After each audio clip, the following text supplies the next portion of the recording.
Huwag ka mag-alala, Justice Carpio.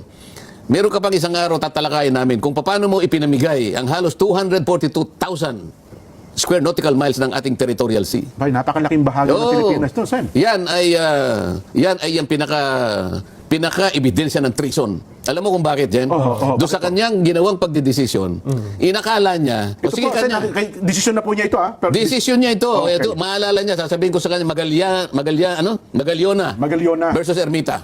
Okay. Oo.